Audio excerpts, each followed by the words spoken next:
Agradecer a Deus a oportunidade de estar mais uma vez aqui na Casa do Pão, aqui em Belém. Na verdade, esse ano, primeira vez que eu venho na reunião do Belém. Já estou atrasado já, demorei. Louvar a Deus pela vida do pastor Zoélito Bezerra da Costa, presidente da igreja, presidente do conselho administrativo.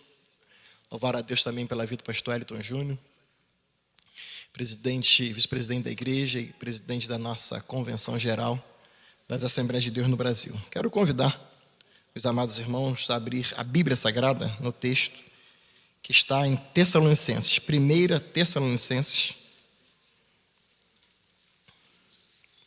Tessalonicenses, no capítulo 5.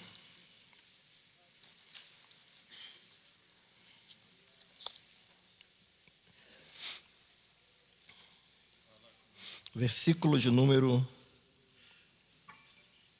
17. 1 Tessalonicenses, capítulo 5, versículo 17. Vamos ler juntos? Vamos? Orai sem cessar. Pode tomar assento.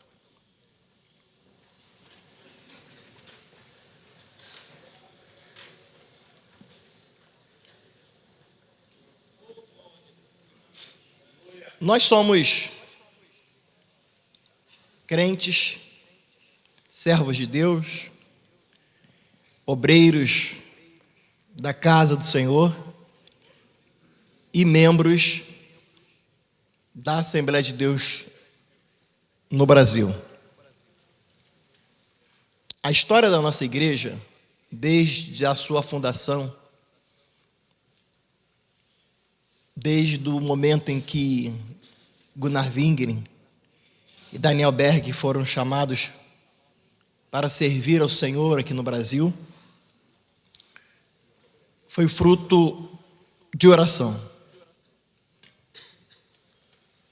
Quando eles saíram de Nova York, no dia 5 de novembro de 1910, durante os 14 dias em que ficaram dentro do navio, até chegar em Belém do Pará, no dia 19 de novembro de 1910, foram 14 dias de muita provação,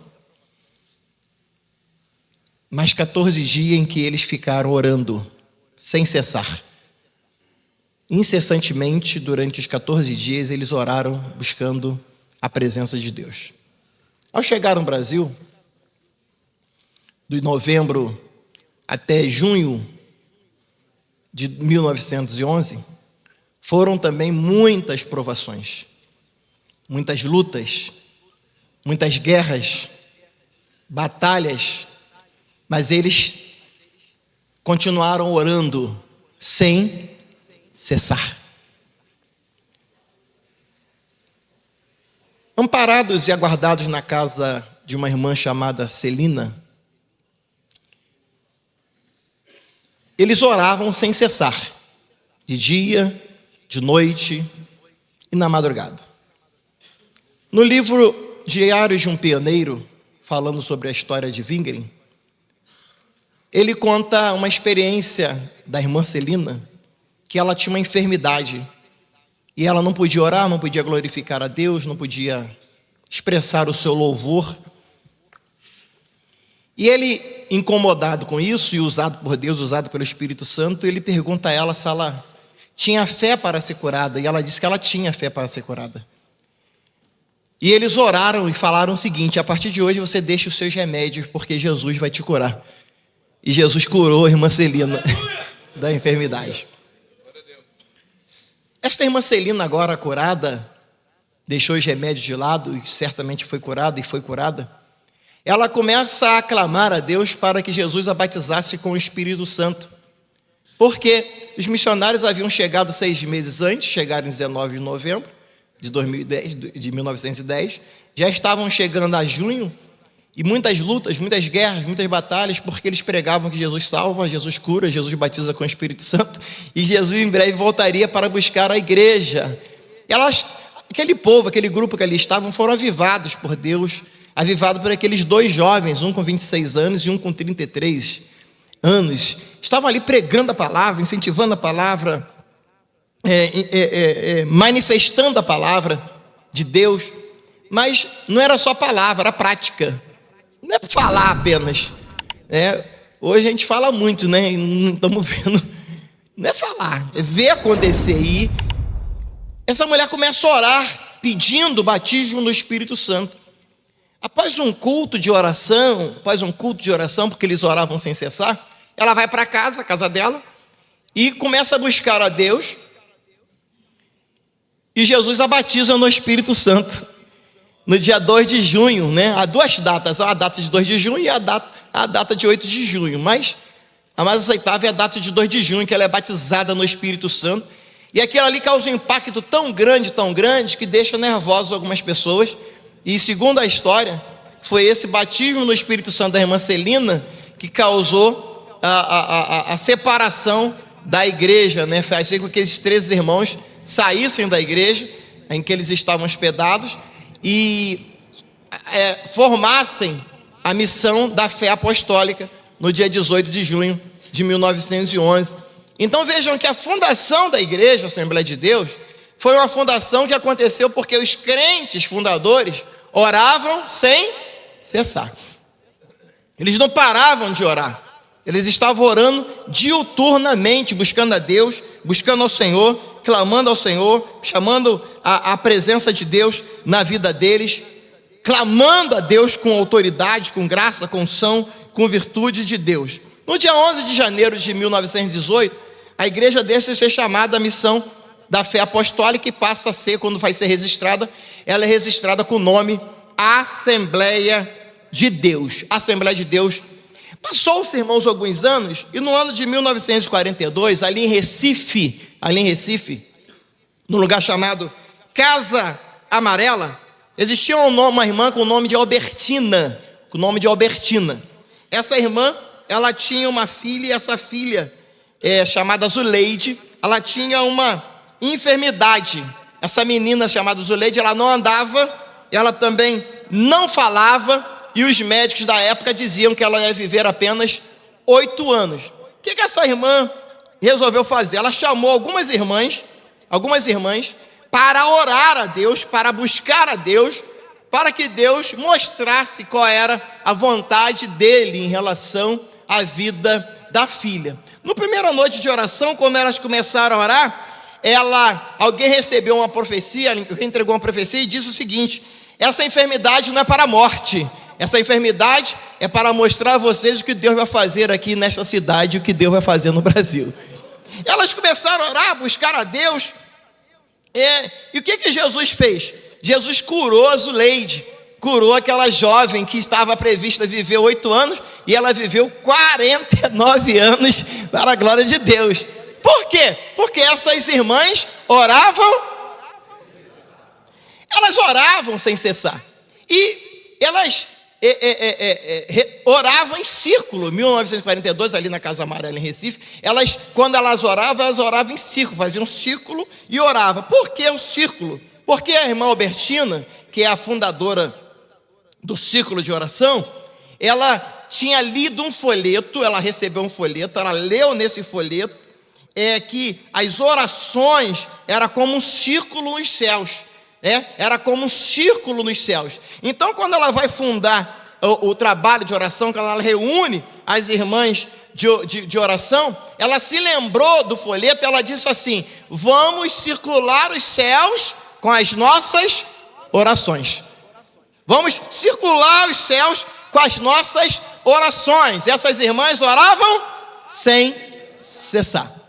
A verdade, o que acontecia nessas reuniões de oração? Havia batismo no Espírito Santo. O que havia? Havia dons espirituais. O que acontecia? Havia curas das enfermidades. O que havia?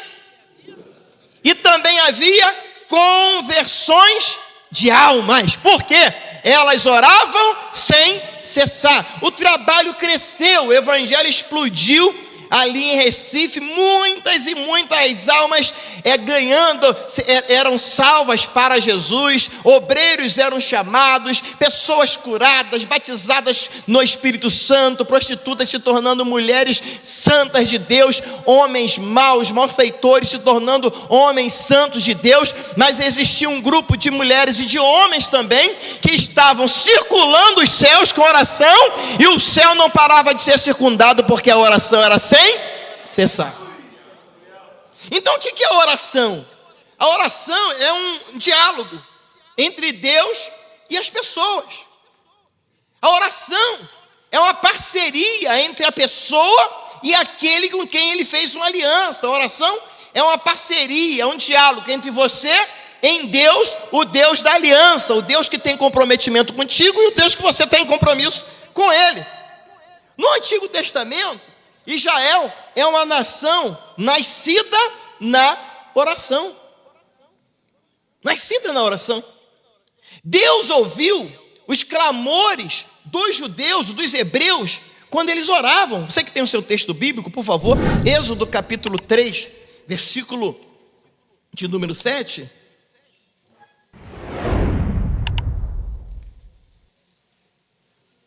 Êxodo capítulo 3, 7. E disse o Senhor: tenho visto atentamente a aflição do meu povo, que está no Egito, e tenho ouvido o seu clamor, por causa dos exatores, porque conheci as suas dores. Portanto, desci para livrá-lo da mão dos egípcios, e para fazê-lo subir daquela terra, a uma terra boa e larga, a uma terra que mana leite e mel, ao lugar do cananeu, e do eteu, e do amorreu, e do ferezeu, e do eveu, e do jebuseu. Ou seja, eles clamaram a Deus, e Deus fez o quê? Ouviu. Eles oraram sem cessar. Josué discerniu o pecado da comunidade no tempo da conquista. Aquele incidente ali com Acã, como é que foi descoberto? Foi descoberto através da oração. Vamos ver o texto bíblico? Josué capítulo 7, você que tem o texto bíblico, Josué capítulo 7, versículo 6 ao versículo 9. Josué capítulo 7, versículo 6 ao 9. Então Josué rasgou suas vestes, se prostrou em terra sobre o seu rosto, perante a arca do Senhor, até a tarde. Ele e os anciãos de Israel, e deitaram pó sobre as suas cabeças. Não somente ele e todos os obreiros que estavam com ele. E disse Josué: ah, Senhor Jeová, porque com efeito fizeste passar este povo o Jordão, para nos dares nas mãos dos amorreus, para nos fazerem perecer? Tomara nos contentáramos com ficarmos além do Jordão. Ouvindo isso, os cananeus de todos os moradores da terra nos cercarão e desarraigarão o nosso nome da terra. E então que farás o teu grande nome?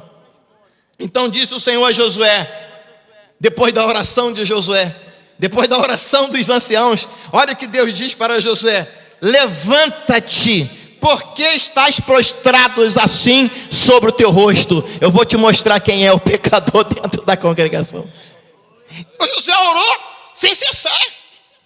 Ele foi buscar a resposta na oração. Nós vemos da mesma sorte, irmãos, Davi, quando é repreendido, Davi, quando está sem contato com Deus, nós temos no Salmos 51, se você puder abrir o seu texto bíblico, no Salmos 51, Davi vai dizer: tem misericórdia de mim, ó Deus, segundo a tua benignidade, apaga as minhas transgressões, segundo a multidão das tuas misericórdias. Lava-me completamente, ele reconhece a sua iniquidade, lava-me completamente da minha iniquidade, purifica-me do meu pecado, porque conheço as minhas transgressões e o meu pecado está sempre diante de mim. Contra ti somente pequei e fiz o que é mal aos teus olhos, para que seja justificado quando falares e puro quando julgares. Salmo 51, versículo 1 ao 4. Então Davi, no momento em que ele erra, ele ora sem cessar. Ele não elimina a oração da vida dele, ele não tira a oração da vida dele, ele não diminui o diálogo e a conversa que ele tem com Deus. Davi orou sem cessar. O que não dizer de Elias e Eliseu, os milagres que eram operados através da oração. Elias orava sem cessar e Eliseu orava sem cessar. O que falar dos profetas, irmãos? Dos profetas escritores, os profetas que clamaram, mas eles clamavam com coerência. A oração desses homens, desses profetas, vamos ver o texto que está em Oséias, capítulo 7. Oséias, capítulo 7, versículo 14. Uma oração coerente, uma oração que tem a ver com a vida moral, a oração que tem a ver com a responsabilidade social. Oséias, no capítulo 7, versículo 14, olha o que o texto bíblico diz: e não clamaram a mim com o seu coração. Olha que responsabilidade. E não clamaram a mim com o seu coração, mas davam uivos nas suas camas. Para o trigo e para o vinho se ajuntam, mas contra mim se rebelam. Então a oração tem a ver com a vida moral. A oração não é uma fala, uma falácia, uma conversa. E neste caso aqui, o que o profeta está dizendo é assim: vocês estão dando uivo, vocês estão bradando forte, mas a vida moral de vocês não está quando nada com a oração que vocês estão falando. Vocês estão pensando que estão falando com quem? Vocês estão pensando que estão conversando com quem?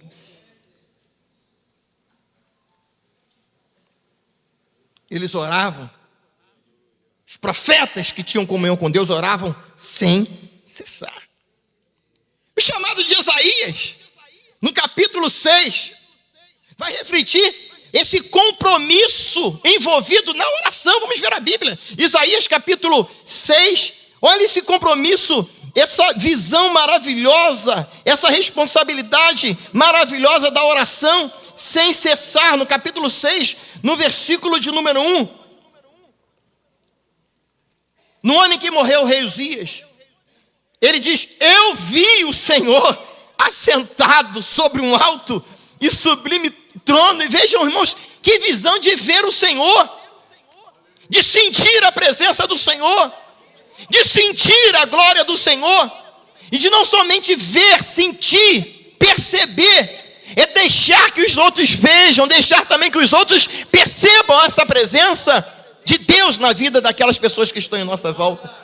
O versículo 2 vai dizer: os serafins estavam acima dele, cada um tinha 6 asas, com 2 cobriam o rosto, com 2 cobriam os pés, com 2 voavam, e clamavam uns para os outros, dizendo: Santo, Santo, Santo é o Senhor dos exércitos, toda a terra está cheia da sua glória. E os umbrais das portas se moveram com a voz do que clamava, e a casa se encheu de fumaça. Era tanta glória, era tanta presença no momento de oração, no momento de clamor, no momento de busca, no momento incessante. Orava sem cessar. Isaías estava orando sem cessar, que no versículo 5 ele diz: então disse eu: ai de mim, que vou perecendo, porque eu sou um homem de lábios impuros, e habito no meio de um povo de impuros lábios, e os meus olhos viram o Rei, o Senhor dos exércitos. A oração não faz ninguém ficar soberbo,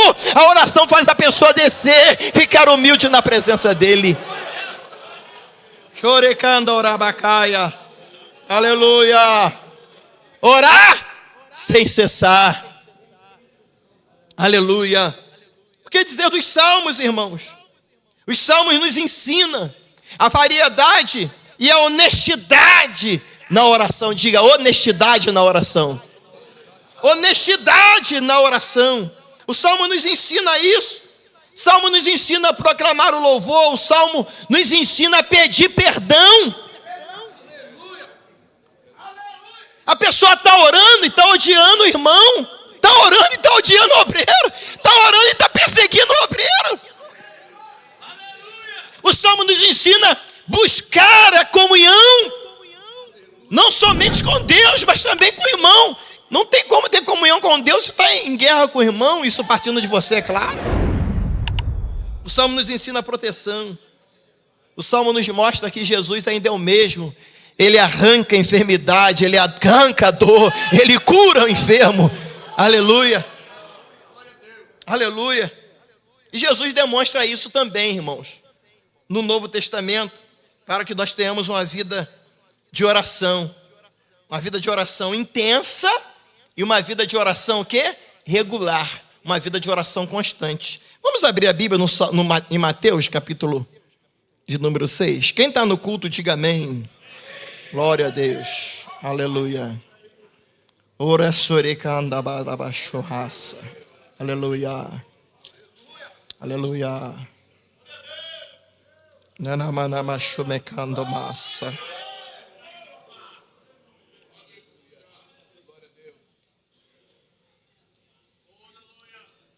Mateus capítulo 6.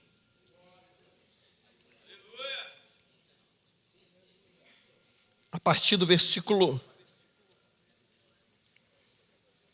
1. Guardai-vos de fazer as vossas esmolas diante dos homens, para serdes vistos por eles. Aliás, não tereis galardão junto de vosso Pai, que está nos céus. Quando, pois, deres esmola, não faças tocar trombeta diante de ti, como fazem os hipócritas nas sinagogas, nas ruas, para serem glorificados pelos homens.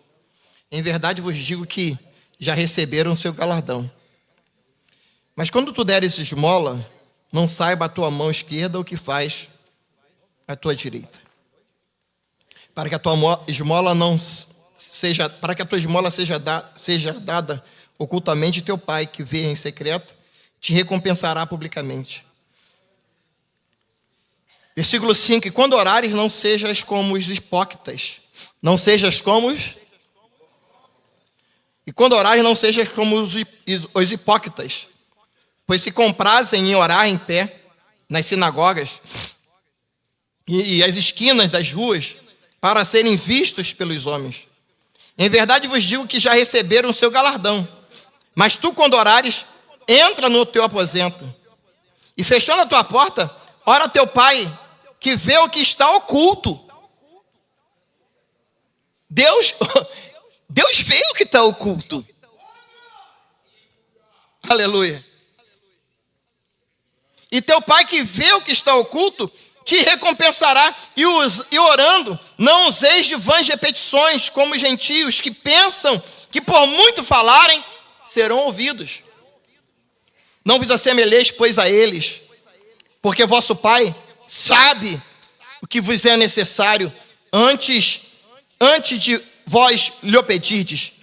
Portanto, vós orareis assim: Pai nosso que estás nos céus, santificado seja o teu nome, venha o teu reino, seja feita a tua vontade, tanto na terra como no céu.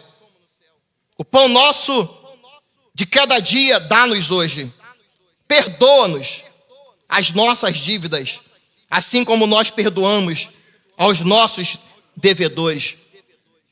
E não nos induzas à tentação, mas livra-nos do mal, porque teu é o reino, e o poder, e a glória, para sempre.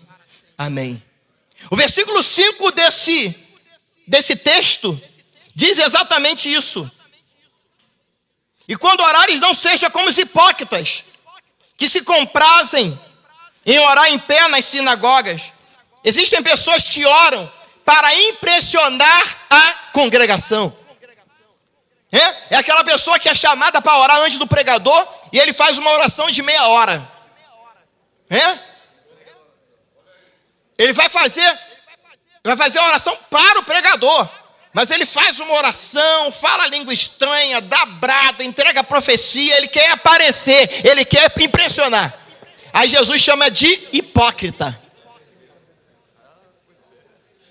Porque quem ora sem cessar está orando com Deus, está orando em honestidade. Ele não está orando para impactar ou pensar que vai impactar a congregação, para a congregação dizer assim, a oração dele foi melhor do que o que o pregador pregou.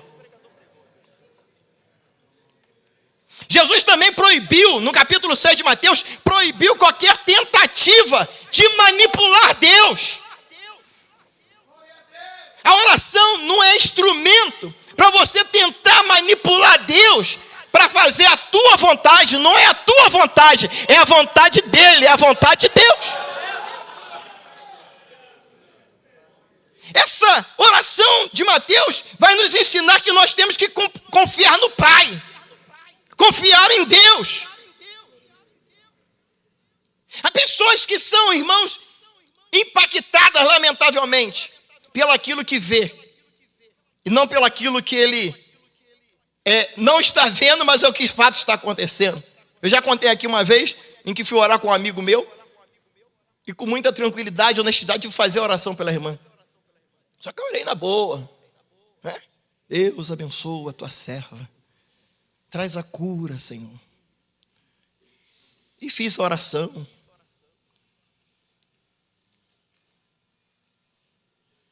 Tomamos o café. Depois no final ela falou, vamos ouvir a oração com o irmãozinho aí. Chamou o irmão para orar. O irmão bateu no meu ombro e falou assim, vou te mostrar como é que ora.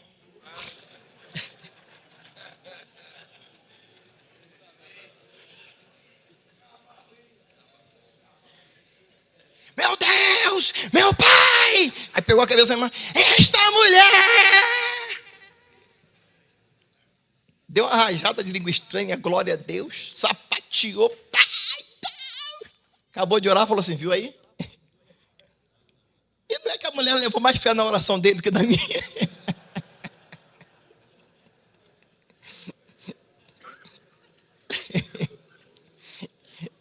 Aí nós somos tentados a fazer como os outros fazem. Não seja tentado, faça como Deus mandou você fazer, na tua honestidade.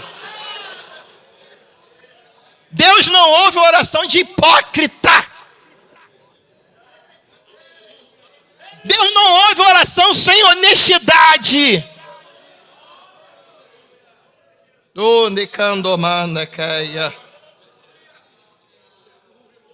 Nós devemos pensar, através do exemplo de Jesus, nós devemos pensar que devemos orar sempre com fé. Não devemos pedir sem fé. A oração sem cessar deve ser com fé. Por que nós não recebemos algumas coisas que pedimos? Porque as motivações são egoístas e nós não vamos receber. Muitas vezes nós não recebemos a oração. Vamos ver Tiago, capítulo de número 4.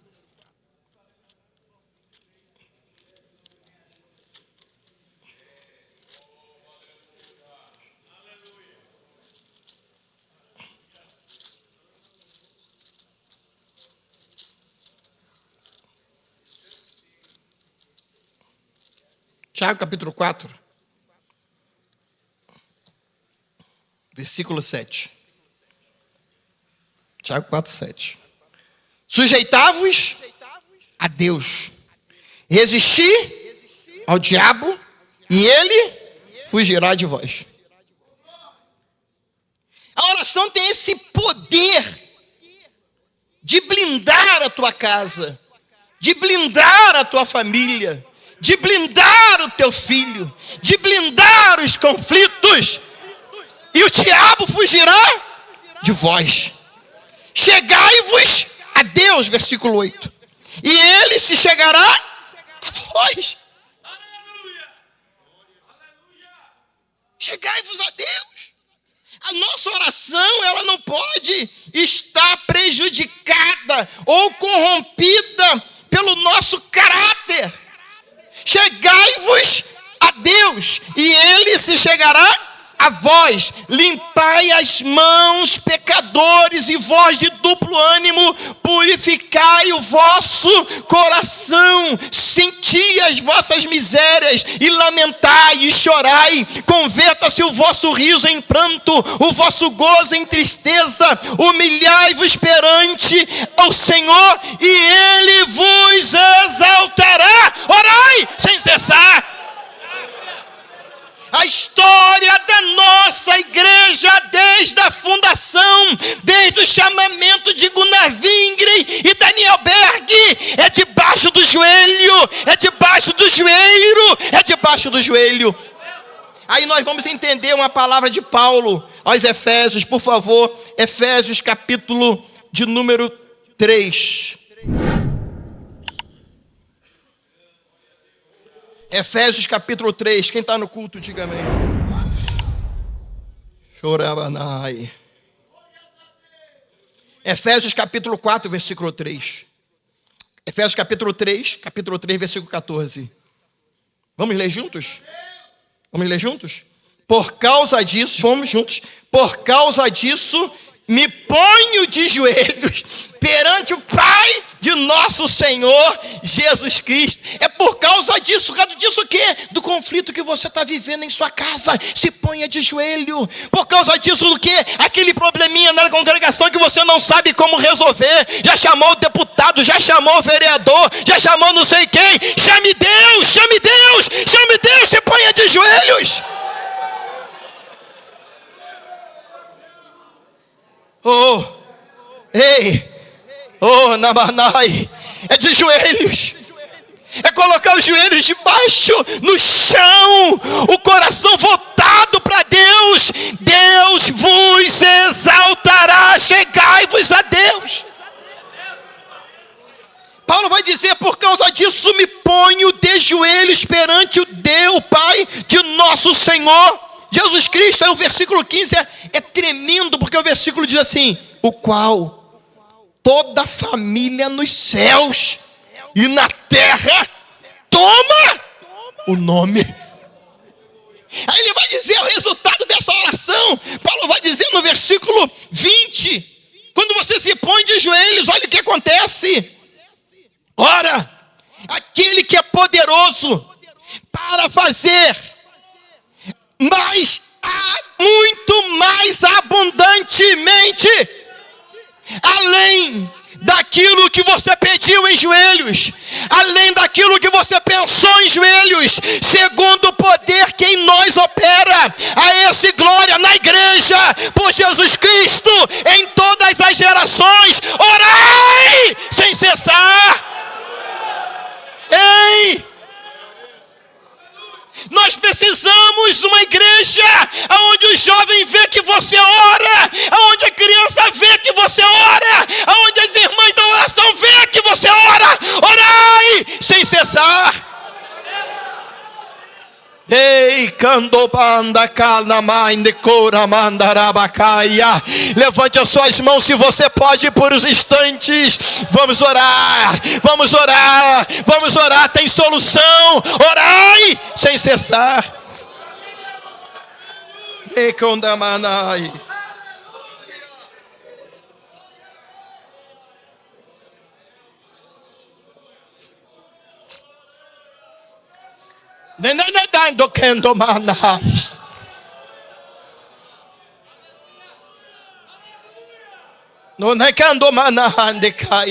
Orai sem cessar. Se o outro não quer orar, é problema dele. Você sabe que você, obreiro, você é resposta de oração. Você é resposta de joelhos que se dobraram. Nós, obreiros, somos resposta de oração. Daquela irmãzinha do ciclo de oração, muitas delas você nunca estendeu a mão para cumprimentá-la, mas você é resultado da oração dela, não somente no ciclo de oração, mas também pela madrugada.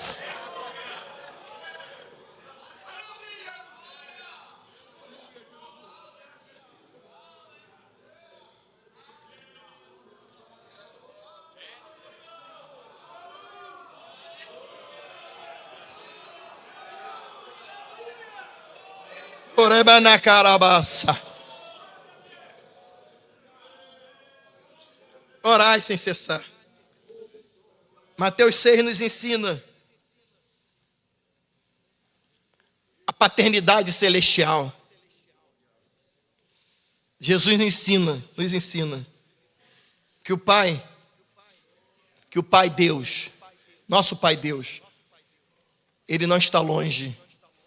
Por que Ele não está longe? Porque o Pai é nosso. Pai nosso.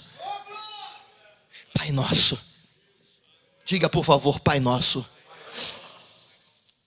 Mateus 6 nos ensina a santidade do nome. A santidade do nome. Sendo santo, o nome do Pai cabe a quem se dirige a Ele. E é preciso respeitá-lo. Você está se dirigindo a um santo. Então os lábios impuros podem até clamar a Deus, mas tem que pedir a purificação. Isaías disse, ai de mim. Tenha misericórdia de mim, ó Deus. Eu não aguento ficar sem a tua presença. Tenha misericórdia de mim, ó Deus. Eu não aguento ficar da forma que eu estou ficando. Eu quero sentir a tua presença. Orai sem cessar. Não busque. Não fique pensando que você vai buscar autoridade celestial lendo livros de grandes pregadores, de grandes ensinadores, viajando nos sites das internet para lá e para cá, para buscar grandes mensagens. Ponha-se de joelhos diante do Pai, vai orar ao Senhor, depois vai pesquisar, mas não deixe de orar. Sabe por quê? O que nós estamos falando no púlpito agora, o membro da igreja está corrigindo lá, meu amigo. Ele está com a internet aberta, vendo se você falou.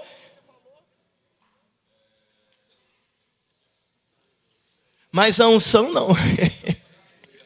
A unção faz a diferença. A unção faz a diferença, a glória de Deus. Então Ele vai derramar a glória dEle, porque Ele sabe que você buscou na fonte, você buscou no poço, e o poço é fundo. Você derramou a tua alma diante de Deus, da presença do Senhor.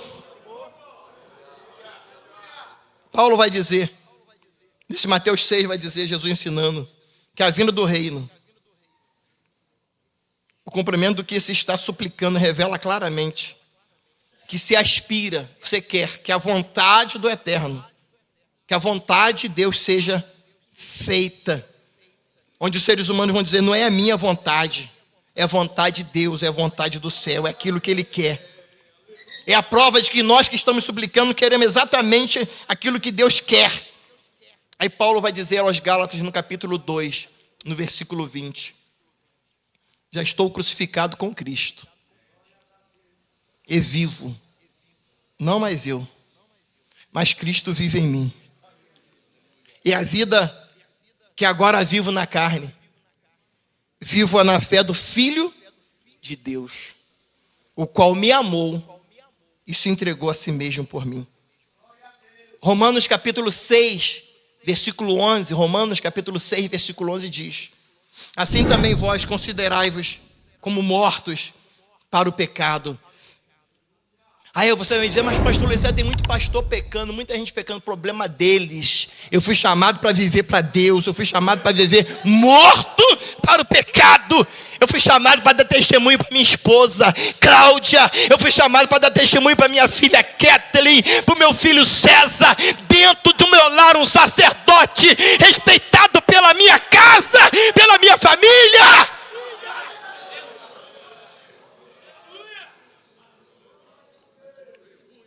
Eles não podem ver um homem no púlpito, um santo no púlpito e um ímpio dentro de casa.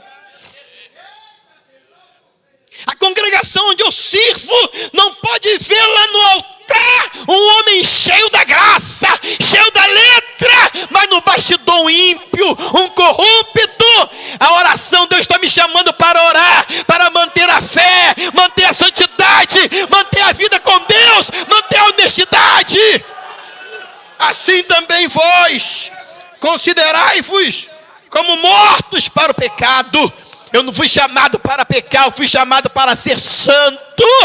Santo! mas vivos para Deus. Quem está no culto? Vivos para Deus, em Cristo nosso Senhor. Queremos de fato que a vontade de Deus seja feita na nossa vida? Nós queremos isso, irmãos, que a vontade de Deus seja feita na nossa vida? Então vamos orar sem cessar. Não vamos desistir de orar, não vamos desistir de clamar. Sejamos como o obreiro, como aquele militar que está no posto. Ele não sai do posto enquanto a rendição não chegar. A nossa rendição é: vamos orar sem cessar, que a rendição vai vir, a glória vai descer, a resposta vai vir e você vai cantar o hino da vitória. Orar sem cessar. O versículo 11 de Mateus 6 vai nos mostrar o alimento necessário. O alimento necessário. Glória ao nome de Jesus. Quem está no culto?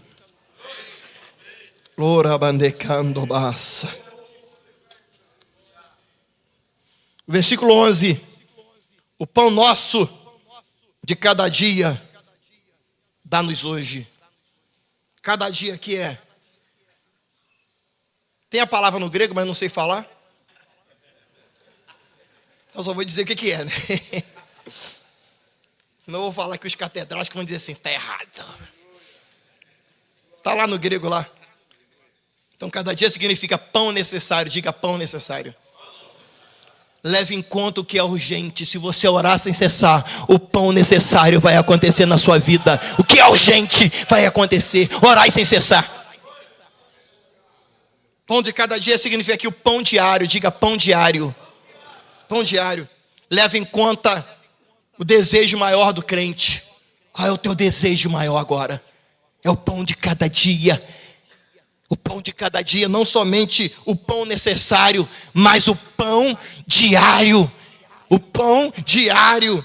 O pão necessário é aquilo que é urgente. Veio urgente. Quantos de nós já fomos chamados para orar numa necessidade que surgiu? Gente, vamos orar, vamos orar. E há pessoas que oram de qualquer jeito. Olha aqui, quando alguém te chamou para orar, é porque a pessoa está acreditando que você tem contato com Deus e Deus tem contato contigo. Então ore com seriedade. Também é o pão diário. É o que você está precisando. Mateus 26 vai dizer: enquanto comiam, Jesus tomou o pão e abençoando partiu e disse, e deu aos discípulos e disse: tomai e comei, isto é meu corpo, porque isto é meu sangue, o sangue do Novo Testamento que é derramado por muitos para a remissão dos pecados. O pão aqui do versículo 11 também tem a ver com o pão do amanhã. Pão necessário, vamos lá, pão necessário, pão diário e pão de amanhã. Pão de amanhã aqui é o desejo escatológico. Qual é o desejo escatológico? Que Jesus vem para buscar a tua igreja. O desejo escatológico aqui, esse pão de cada dia, é ter a impressão correta de que as lutas vão findar, porque Jesus vem buscar a sua igreja, vai vir buscar o teu povo, o povo que está clamando pelo nome do Senhor. Esse desejo de orar de Mateus 26, Mateus capítulo 6, fala sobre o perdão nos relacionamentos. Tradicionalmente o judeu perdoava 3 vezes. Pedro, para se mostrar muito santo, fala com Jesus 7 vezes, né? Aí Jesus resolve o problema e diz assim, 70 vezes 7. Então, nenhum de nós aqui tem o direito de não perdoar, porque Jesus mandou perdoar 70 vezes 7. Quer que as suas orações não sejam pedidas? Busca a Deus. E vou concluir nesses 5 minutos. Segura aí que agora é paulada. Versículo 13. E não nos induza à tentação, mas livra-nos do mal. Porque o reino é de Deus, não é de propriedade dos homens. O reino é de Deus, não é de propriedade dos homens. A congregação não é tua, o setor não é teu. Você é apenas o mordomo que Deus usou alguém para entregar você, para você administrar lá. É de Deus. Aquele povo lá é de Deus. Aquele líder de mocidade é de Deus. Aquele líder de mocidade da noiva feminina é de Deus. O reino é de Deus. Muitos querem até dizer que são os donos do reino, mas o reino continua sendo de Deus. Orai sem cessar. E o poder? E o poder? Estou no tema ainda, tá? E não nos induz à tentação, mas livra-nos do mal. Porque teu é o reino. Salmo 62, versículo 11. Uma coisa disse Deus, 2 vezes a ouvir, que o poder pertence a Deus. Orai sem cessar. Quem ora sabe exatamente o teu lugar. Estou no texto ainda. Vou esgotar meus minutinhos todinho aqui. O poder e a glória. Diga glória. Versículo 13. Não nos induz à tentação, mas livra-nos do mal.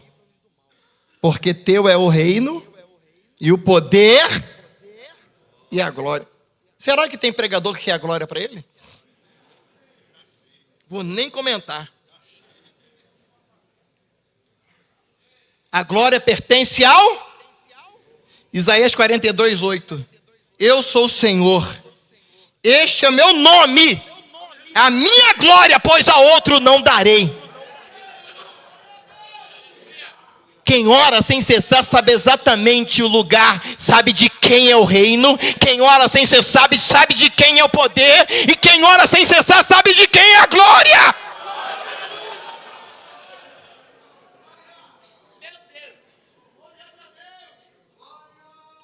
E vou concluir. Qualquer oferta que venha com essa proposta de achar que o reino é teu, de achar que o poder é teu, achar que a glória é tua, é de procedência maligna. Mateus capítulo 4, versículo 8 a 10. Mateus capítulo 4, versículo 8 a 10. Novamente o transportou o diabo a um monte muito alto e mostrou-lhes todos os reinos do mundo e a glória deles. Quem mostrou? O diabo. Coitado, estava mostrando, coitado do diabo, né? Não posso dizer que o diabo é coitado, né? O diabinho, eu vou te falar, o diabinho deu bola fora. Foi mostrar para Jesus. Ele disse-lhe: tudo isso te darei se prostrado me adorar. Então disse-lhe Jesus: vai-te, Satanás, porque está escrito: ao Senhor teu Deus adorarás e só a Ele servirás. Jesus Cristo é essa expressa imagem de Deus.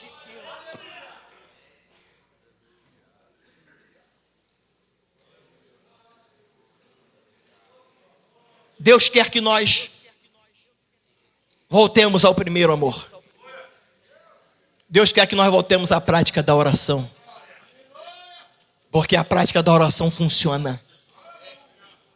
Eu não sei se você pode, por alguns instantes, fechar os seus olhos.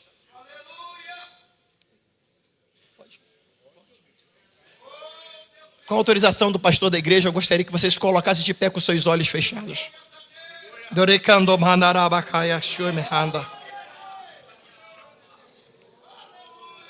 Eu não sei como você saiu de casa. Certamente você veio a essa escola tradicional do Belém para buscar de Deus e já está recebendo de Deus desde o momento em que você colocou essa proposta no coração. Eu não sei se você está precisando do pão necessário. Eu não sei se você está precisando do pão diário. Eu não sei se você está precisando avivar o pão do amanhã. Mas uma coisa eu quero dizer para você, ministro: aquele que tem o pão diário para dar está aqui. Aquele que tem o pão necessário para dar está aqui. E aquele que está para avivar o pão do amanhã está aqui. Então neste momento eu gostaria, se você puder, com os olhos fechados, a mão levantada ou as mãos levantadas, vamos clamar ao Deus do céu. Vamos dar a Ele, clamar a Ele. Vamos clamar a Ele. Chame por Ele. Chame pelo nome de Deus. Chame pelo nome de Deus. O reino é dEle. O poder é dEle. A glória é dEle. E a resposta vem dEle. Em o nome de Jesus. Chame por Ele. Chame por Ele. Se você está precisando do pão urgente, Ele vem ao teu socorro agora. Se você está precisando do pão diário, Ele vem agora.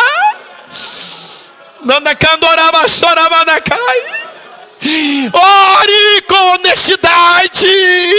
Ore com caráter limpo. Chame por Ele. Chame por Ele.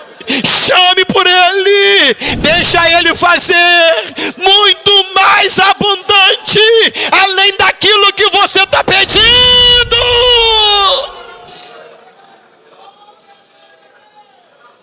Deixa eu profetizar no nome dEle, pela palavra dEle. Ele vai fazer sim, muito mais abundante, além daquilo que você está pedindo, além daquilo que você está pensando. Mas é necessário, por esta causa, ponha-se de joelhos, orai sem cessar, orai sem cessar, orai sem cessar. Tome o vosso assento, por favor, e muito obrigado. Deus abençoe.